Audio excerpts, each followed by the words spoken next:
Hi guys, in this video we are going to talk about the blind mistakes we make while using current division rule to find out different current in different branches of a circuit.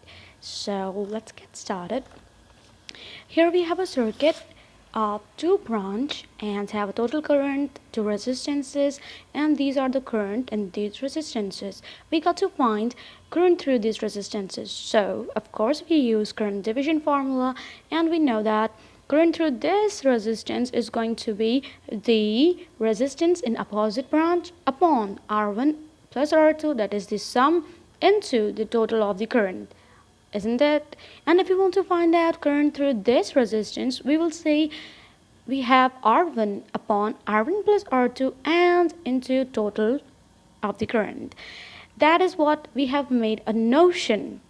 We take it for granted that any circuit having parallel branches will be following this formula. That is, if you want to find current in any of the respective branch, you will take resistance of the opposite branch upon, you will take sum of the resistances into the total current that's gonna flow, right? It was this simple. I mean, even our professor started teaching us that way.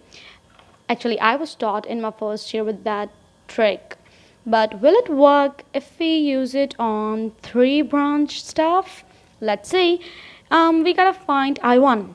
So according to this, it has to be R of the opposite. That is, I think opposite means this two. So what I did is found R equivalent of these two branches. Since they are in parallel, it will be this. Okay, and it says in denominator we gotta have total resistance, that is the summation. Of course, this is what we did up here, right? So R1 plus R2 plus R3, we got that, and then we have the total current, that is I. Is that okay? I think that is the mistake we commit. This is here where we do the mistake. This is not the answer. Actually, the I1 is going to be this, and in no way in this and this formula are similar. No, life is not this easy. Life is this. Yep, and you have to remember this if you want to find out any of the current in these branches. So why do we commit this mistake? We do this because we are so much like habitual to this formula. We have heard it, learned it, repeated it so many times that we tend to apply it on this so blindly. So before we go ahead, let's figure out why do we use this formula at first, and how did this formula came up at all. Let's take a circuit having two resistances with current so and so, and we have voltage V across this, and voltage V across this, and voltage V across this. So the voltage drop across these resistances is going to be I1 into R1, of course, and across this branch it will be I2 into R2, of course.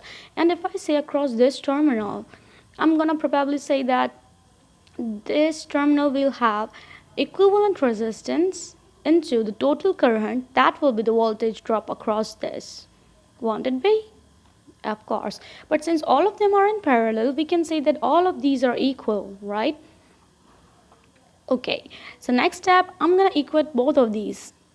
I think that I got you so far, right? So when I equate both of these, nope, you're not afraid, it's all okay. We are just equating the parallel voltages, which is of course equal, right?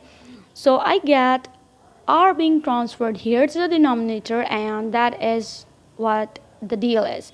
R equivalent, now R equivalent, listen to me very carefully. R equivalent is the equivalent resistance of these both resistances in parallel. So that is 1 upon R1 plus 1 upon R2. This is a parallel resistance formula. I'm so sure you know that. Upon R1 we already had. So when you figure it out, you will find this thing. But R1 and R1 get cancelled, and we have this formula.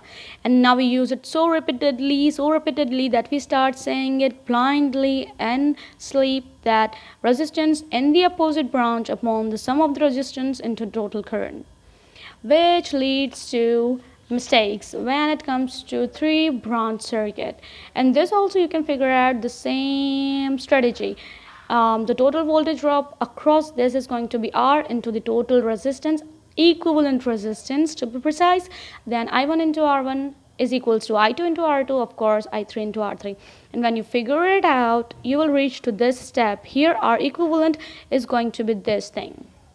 Of course, there are three resistances in parallel, and that's it, how you figure out that.